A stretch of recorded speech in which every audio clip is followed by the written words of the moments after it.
They say weeds are just flowers that are growing in the wrong place, but for a heritage railway, weeds can cause a huge issue. Growing into the track bed and causing issues for the infrastructure, and growing at lineside and causing the potential for lineside fires. Following 3 stoppages due to lineside fires last year, the SVR ran diesel-only services. And today, I'm with the P-Way team, and as you can see behind me, getting ready to destroy the weeds as the season kicks into full swing. So whilst the remaining locomotives from the Bumper Spring Diesel Festival were cleared, preparations began on this self-converted wagon, testing each hand lance and the nozzles with water to ensure there are no dirt blockages and everything is working as expected. Cause for the railway? The issue we got here at the Severn Valley Railway is that because of the age of the track and the infrastructure we got here, that weeds will naturally grow within the formation.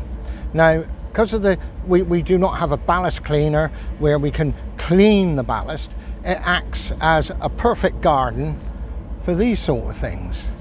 Now, if you look at these, the root system on any weed will then, it clogs the ballast up. It causes the ballast not to do its main function, which is drainage. You know, so the ballast acts as a drain. With this clogging up, you know, it just rots the sleepers and does untold damage to the formation. It's this time of the year that we then come out weed killing.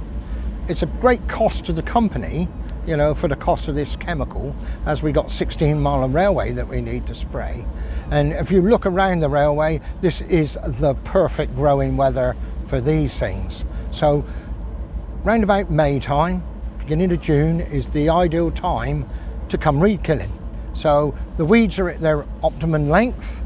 We get value for money because we knock everything out that we wish to spray. And is this the perfect weather to kick it all off? Yes, it is perfect weather. There's no breeze today. It's overcast. We need 2 hours of dry weather to let the chemical be absorbed into the plants. We've got several types of chemical that we're using this year. It's not just weeds. We do have broadleaf. Many parts of the railway where we have sycamore trees next to the railway, and they are prolific self-seeders. So you'll see a lot of small sycamore, birch, all in the railway. Ash is another one, and they just cause untold damage to the railway.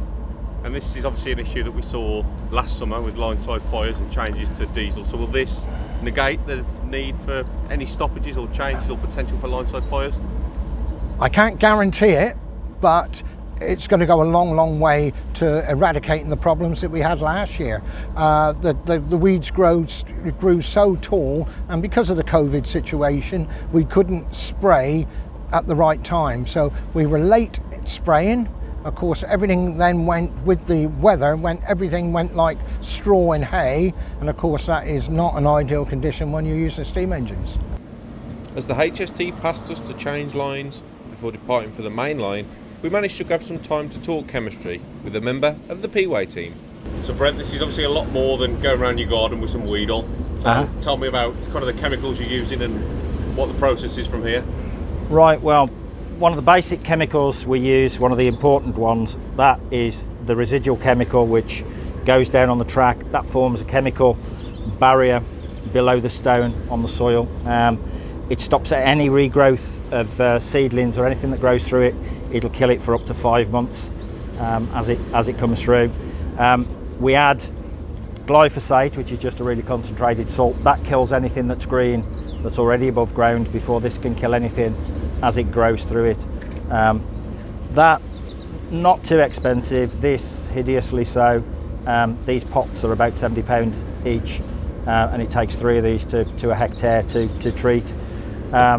We've got selective herbicide, which this we use graze on against the brambles and the bracken, anything with leaf, but this won't kill grass, so hence it's called a selective. That leaves the grass to keep our embankments together. We've also got 2 other selectives, one of which is Depitox, because we've got horsetail growing in the formation, which is prolific weed. but it really doesn't like Depitox. Even small doses of Depitox will flatten the horsetail. And we've also got some Lark, which is one of the chemicals that we rotate, one of the selectives that we rotate every couple of years, so we don't get resistance in the weeds by using the same chemicals year in, year out. So it is a little bit technical, and we spray that down at about 300 litres per hectare water application to treat the ballast and the lineside. And how often we have to do this?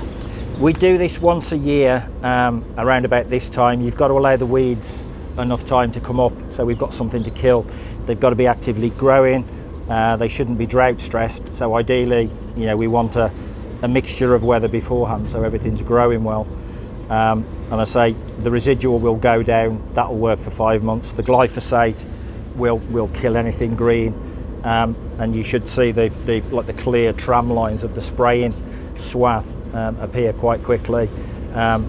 With the selective chemicals and the greys on, things like nettles, you'll see those starting to buckle. They'll start to curl within a couple of hours of spraying them. So if we spray any nettles now, by about 4 o'clock, you'll see a visual starting to appear where the weeds are starting to go over already, and it'll take a week or 10 days to absorb into them as they slowly die.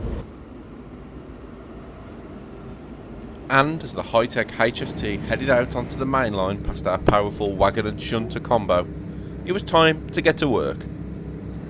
In and out of each line of the diesel depot, spraying each platform at Kidderminster station, into the carriage and wagon sidings, making sure each weed was sprayed as we went.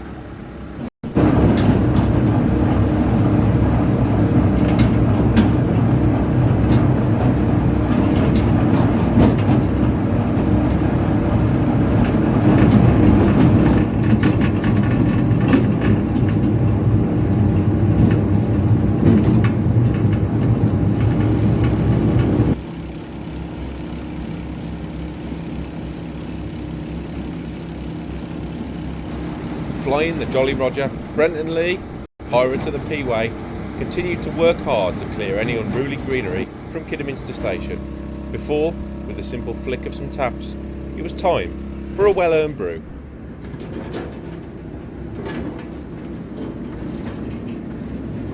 And now the weed train's heading off to Bewdley to spray the line side and keep everything looking spick and span.